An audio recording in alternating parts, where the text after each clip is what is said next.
Bonjour, je suis Laurent Mémy, co-auteur de l'ouvrage d'Uno, la boîte à outils pour animer vos réunions. Bonjour Philippe. Bonjour Laurent. Tu es Philippe Petit et tu es manager d'offres à la Ségos, d'offres de formation achat et secteur public. Et comme dans ton activité, tu as très souvent l'occasion d'animer des réunions, est-ce que tu acceptes de répondre à un certain nombre de questions qu'on se pose pour illustrer justement cette boîte à outils? Bien sûr.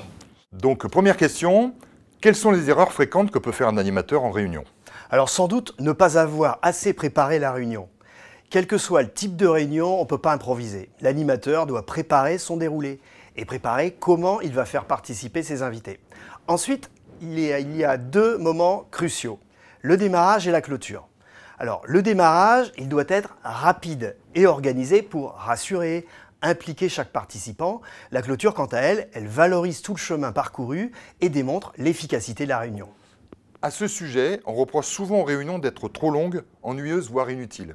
Comment faire pour sortir de ce schéma? Eh bien, il faut accepter de bannir les réunions de plus de 1h30.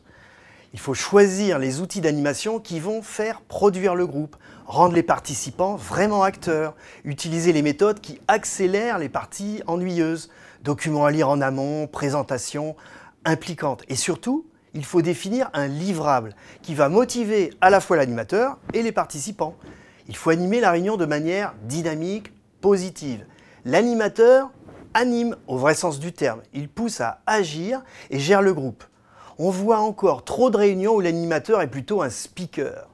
Enfin, il faut aussi définir un objectif réaliste pour chaque réunion. Quelles compétences un animateur doit-il avoir pour éviter le naufrage? L'animateur doit savoir gérer un groupe, c'est-à-dire observer, repérer les signes non verbaux et réagir en conséquence. Il faut faire participer chacun, donner la parole aux timides, faire argumenter les propos trop généralistes, faire respecter les idées de chacun. Une vraie épreuve de marathon, hein.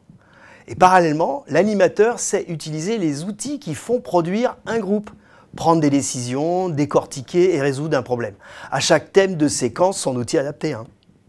Et donc, Philippe, les ingrédients d'une bonne réunion?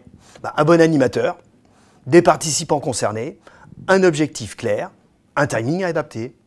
Eh bien, merci beaucoup Philippe, vraiment. Vous trouverez tous ces conseils et bien d'autres dans la boîte à outils pour animer vos réunions aux éditions d'Uno. Notamment, les chapitres 4 et 5 regroupent 20 outils qui ont fait leurs preuves, y compris les outils digitaux qui permettent de rendre les réunions plus attractives.